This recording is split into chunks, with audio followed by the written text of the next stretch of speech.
सिंध हुकूमत तवनाई बचत तहत स्कूलन जी मोकलन जो नोटिफिकेशन जारी करे छो आहे। नोटिफिकेशन मूजिब सूबे में सरकारी और खानगी तालीमी इदारा 16 मार्च का 31 मार्च ताईं बंद रहंदा। सिंध हुकूमत तवनाई बचत तहत स्कूलन जी मोकलन जो नोटिफिकेशन जारी करे छो आहे।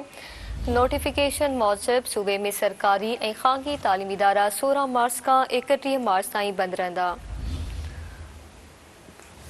अवां खे ख़बर ॾीं पिया सिंध हुकूमत तवनाई बचत तहत स्कूलन जी मोकलन जो नोटिफिकेशन जारी करे छॾियो आहे।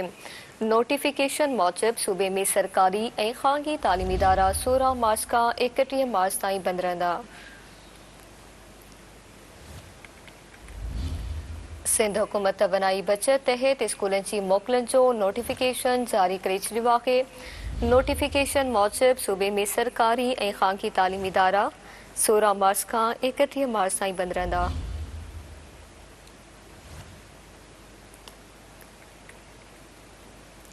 सिंध हुकूमत तवनाई बचत तहत स्कूलन जी मोकलन जो नोटिफिकेशन जारी करे छॾियो आहे। नोटिफिकेशन मूजिब सूबे में सरकारी और खानगी तालीमी इदारा 16 मार्च का 31 मार्च ताईं बंद रहंदा।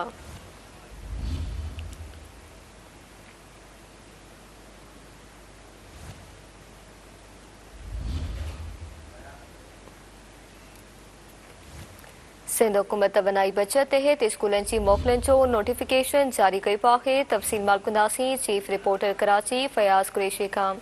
जी फयाज़ कुरैशी आगाह कजो।